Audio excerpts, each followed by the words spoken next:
Describing Rain as angels splooging on us is the most Harley thing ever, and now something that I can never forget. Not that I would ever really want to.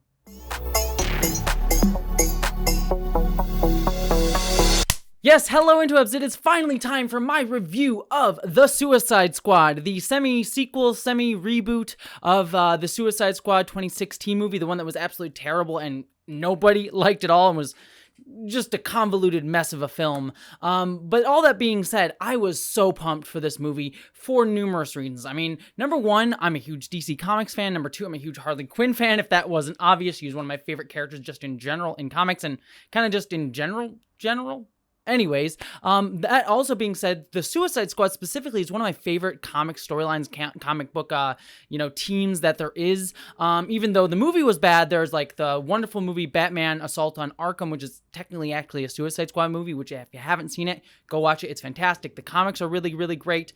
And then on top of all of that, DC Comics as sort of part of the whole like James Gunn getting fired and then rehired by Disney because of bad faith criticism from the alt-right sort of stuff. The one benefit of all that, horrible situation was the fact that James Gunn got to direct this movie. And James Gunn, when I heard he was going to be announced to direct this movie, I was like, that's perfect. It makes perfect sense. He is a perfect fit for this story, for this movie, for this idea.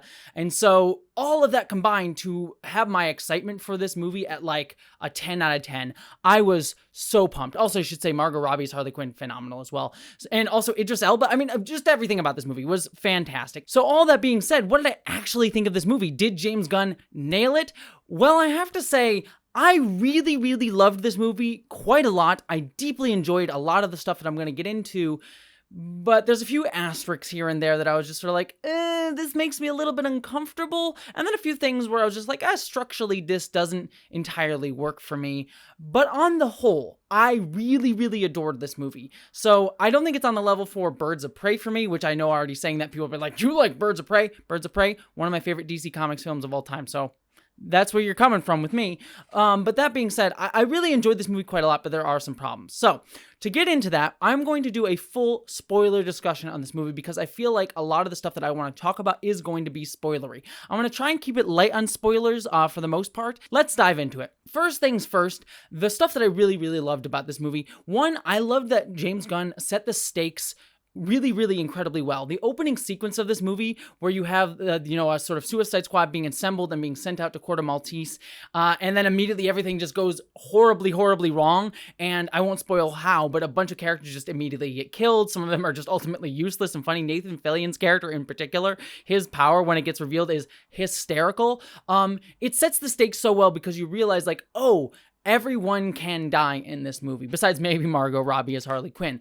Everyone is on the table to be killed, and that's what Suicide Squad should be. Like, Suicide Squad should be, anyone should be killed. It's in the name. It's in the name Suicide Squad. So the actual stakes of this movie were set fantastically. And that continues throughout the film. Throughout the entire movie, the team just gets smaller and smaller and whittled down more and more. And yet you understand where each of those choices were made when they were killed, and you feel the stakes rising with each moment. And as the storyline goes on, you start to invest more and more in these characters more and more.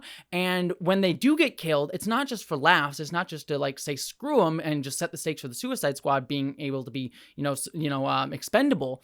But it makes you feel these people as actual human beings. Even some of the characters that you thought were the most ridiculous, strange, like Polka Dot Man, become some of the most meaningful characters. And actually, that's something that I want to hone in on, too, is another positive of this movie. The characters in this, especially the characters that you did not expect, are absolutely fantastic. Polka Dot Man and Ratcatcher, honestly, and the Shark King. Sorry, King Shark, dear gosh. Those are the characters that I feel like most people would automatically dismiss as the probably least interesting characters on the face of it. I mean, you have Idris Elba, you have Margot Robbie, you have Joel Kinnaman, as sort of the big names of this movie. But those three are really the heart and soul of this movie, particularly Ratcatcher. She was so great in this movie. Her arc throughout this entire film of her, like, getting a chance to, prove that her power, this disgusting power of controlling rats, was meaningful, and her optimism and her kindness and caring just came through. She was easily my favorite character of this whole film.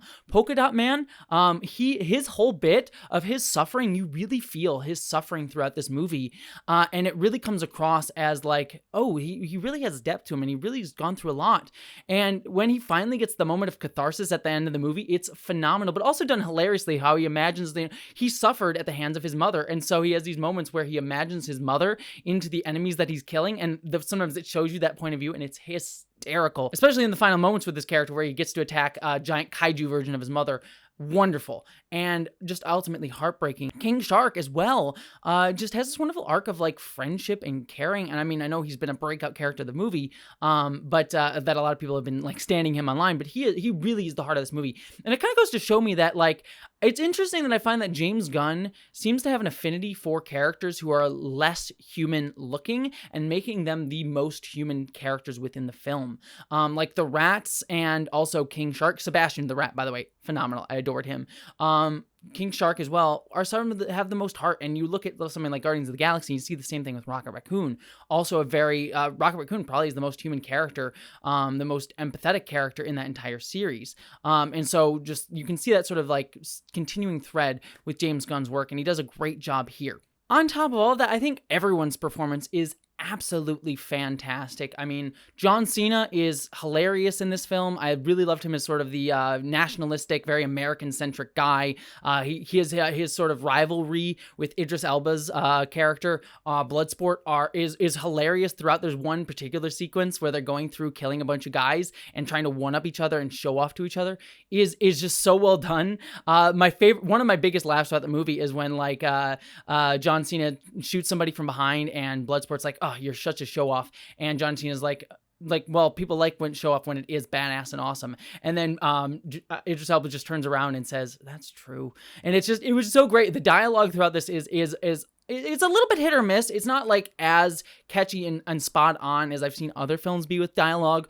There's a few misses here and there, but overall the dialogue in this movie is hilarious. Margot Robbie too, she is probably the most perfect casting for a character in a DC Comics movie in general, but also superhero films. She just perfectly gets Harley Quinn to a T. She gets the energy, she gets the feel of that character. And I love her in every sequence that she's in this movie. There is one particular sequence in this film where she's beating up a bunch of guys, the action sequence she gets, that is truly fantastic. And she does such a great job just bringing that like fun energy and yet like action heavy bit to it. Also her costume throughout this, I want her costume in this so badly.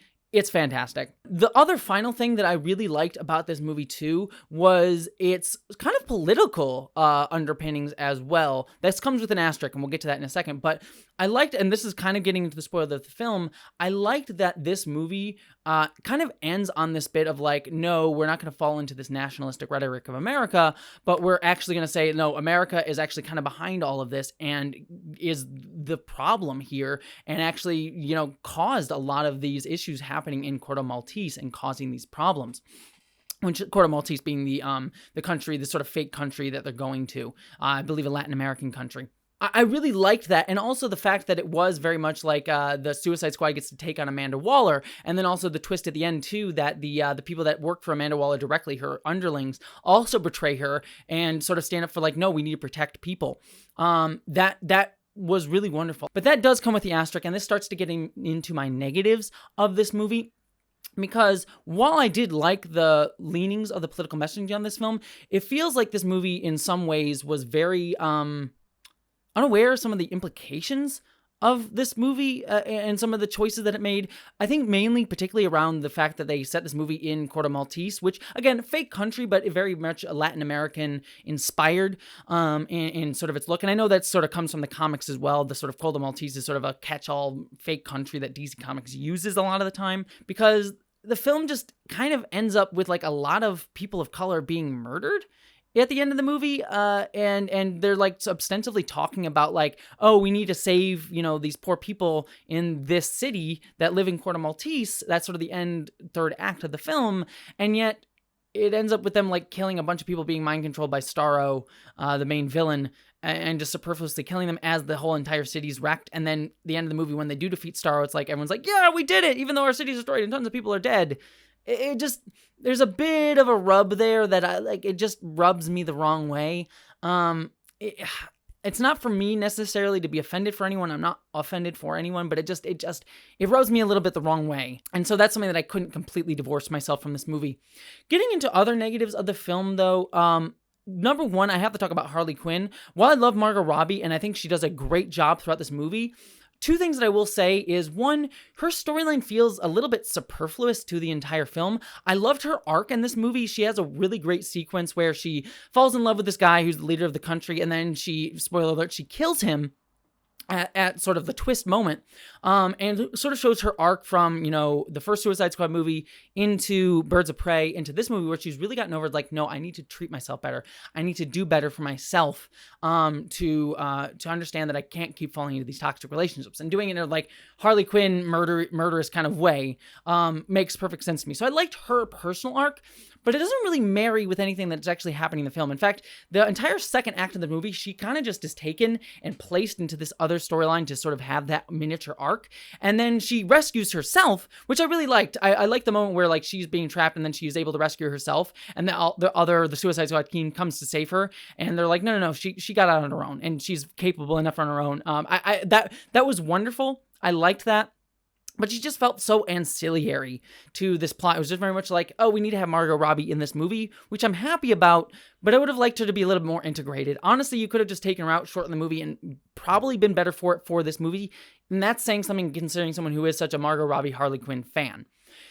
The other thing with her character, too, is I do kind of find it interesting, and this is sort of like one I'd have to, like, sit and wrestle with a little bit more, is that her storyline in this movie still feels like they're kind of very stereotypical, like woman character being written for by a guy, but being subverted. What I mean by that is, I look at something like Birds of Prey, and I feel like Birds of Prey, very much, you could tell that movie was written and directed by women, because it very much allowed the women to have agency in their own stories, to tell stories that we don't typically see women get to tell, sort of be front and center in the action to sort of dominate the storytelling and dominate and push back against other certain characters. Whereas in this movie, again, this is not a knock against James Gunn. I'm not hating on James Gunn for this, but I can kind of tell that, like, the two storylines that she has here, she gets to be in the damsel in the distress situation, and then she also gets to be in, like, the romance situation with the villain character. Now, both of those get subverted. She rescues herself, and she ends the romance herself. But the very fact is that those are the situations that she's put into. So she's put into certain kind of stereotypical storylines for female characters that are subverted, which is better than the original Suicide Squad movie, where she was just sort of, like, treated as this piece of eye candy to ogle at and sort of be, like, in this toxic relationship with the Joker. So it's much better than David Ayer's film. And I don't hate this. Like, James Gunn did a great job with her character. I'm not saying it's problematic or awful. I just find it kind of interesting that she's sort of placed into sort of subversion of these tropes rather than sort of getting to exist in something new and interesting for a female character. Again, not hating on James Gunn. It was just sort of an interesting note that I sort of noticed here. It's not a problem. It's just intriguing in my eyes. The other thing, too, with some negatives as well, is I feel like Idris Elba, his character Bloodsport, didn't really get a lot to do. Idris Elba brings a lot to the table. I mean, he's an amazing actor, very charismatic, and so you get a lot more out of Bloodsport than is probably really on the page for his character. He feels very much like a sort of very similar to Deadshot. Like, if you have taken Deadshot from Suicide Squad 1 and put him into this role and sort of continued his relationship with his daughter in this way that this movie was already showing, it probably would have kind of felt the same. And the only thing really added to him is he has, like, a phobia of rats, which was interesting. And I liked that sort of arc, with that, like, mini arc that he has with the rats and overcoming that phobia. It was very funny and worked kind of well. But I don't really feel like he was all that intriguing of a character, and really felt like the depth was really just brought to the character by Idris rather than it really being on the page for him. In fact, I would even say to a degree that Joel Kinnaman's Rick Flagg's character has a little bit more of an arc here. I really enjoyed his sort of, like, coming to terms with, like, oh, I came here to fight for America, not be used as a puppet. That stuff really worked, and his fight with Peacemaker, John Cena, was really phenomenal. And that's saying something. I've come to love Joel Kinnaman even more after seeing him in the TV show For All Mankind, which I think is fantastic. If you haven't seen the show, go watch it. It's really wonderful. And Joel Kinnaman just showcases his amazing acting chops in that show that I never knew existed. I would never have known from the first Suicide Squad movie, or even something like the like Blade Runner show that he was in on Netflix that I'm blanking on at the moment. But it was a good show. I liked the first season, and Joel Kinnaman was fine in it, but he didn't like showcase really amazing acting moments. This movie showcases a lot more for him. He's not knocking my socks off like he is in For All Mankind, but he does do a really great job in this film, and I was really glad to see that here, and I'm really glad that they got to kind of redeem the character of Rick Flag a little bit from the first Suicide Squad movie. He was such a wet blanket in that film. And then the final negative that I have here, and this is just sort of a taste thing, Peter Capaldi felt fairly underutilized. This is just a me thing. I love Peter Capaldi, especially as a Doctor Who fan and the Thick of It fan. He's always so really great, and I was really excited to see him cast in this movie, because after knowing like the Thick of It, seeing him in that with his like spewing off all those expletives, and then having him be in this R-rated film with James Gunn at the helm, I was like, oh yeah, that makes perfect sense for Peter Capaldi to be cast in this role. And he ultimately feels a little bit like he's there and he's functional, but he doesn't really have any like standout moments. He has like one moment that kind of got a laugh and was memorable to me when he gets killed. Spoiler alert. But I really did not feel like he got the time to shine, which is that's more of a me thing. There's a lot of characters in this movie, and the movie does a decent job with a lot of them. So not every character is going to get a lot of moments to shine, and Peter Capaldi probably was one of the ones that they could have lost a little bit. But I feel like if you had like maybe lost maybe one of there's like 3 villain characters. There's like the military guy, the president, and then Peter Capaldi. I feel if you would cut one of them, I feel like it would have made a much stronger film. Like pick one of them to be the main villain and really given them depth instead of splitting them up among 3 different characters. Probably would have worked better. In my opinion. Also, I should say Amanda Waller was also fantastic in this movie too. She did a really great job. I loved her acting. She really shone, and you really get the sense better than the first movie that she's like she will do messed up stuff. She is not a good person. Rather the first movie she felt a little bit more like just kind of standard government agent lady. You really get the feeling from the comics from that character is like, oh no, she will do terrible stuff if it means getting what she wants, and I appreciated that. That feels much more in line with the character from the comics. I know I said a lot of negatives here for this film, but all that being said, this movie is a lot of fun. The characters the characters that have heart have a ton of heart. Like I said, Ratcatcher, King Shark, and Polka Dot Man just have so much heart in them. There's so many great hysterical moments. Again, I think of Nathan Fillion at the top of the movie. That bit just had me rolling. There's a whole bit about Milton being really funny. Harley's sort of bit with a javelin throughout the film is also a great recurring gag. It's very funny, very heartwarming in certain places. It really makes you feel at certain moments. It's a bit messy, but it's messy in a way that's kind of interesting, as opposed to like kind of messy like the original Suicide Squad movie, which was messy in a bad way. This is messy in an intriguing and interesting way. It kind of breaks up the style a little bit. So it was not perfect in any means. I have some issues with it here and there, but on the whole, I still had a lot of fun with it. I still deeply enjoyed it, and I really hope that James Gunn gets to come back as the DC Comics sort of film president, I believe, was teasing that he might do another movie for DC Comics after he finishes Guardians of the Galaxy 3, which I really hope he does, because I think the man does great work. I think he is perfect for DC Comics, and I really just want to see more of him. But all that being said, that's my thoughts on The Suicide Squad. I'd love to hear your thoughts in the down below. Did you like this movie? Did you have the same problems I did? Did you have different problems? I'd love to hear all of that. Beyond that, thank you so much for watching. I hope that you, as always, live long and stay sexy.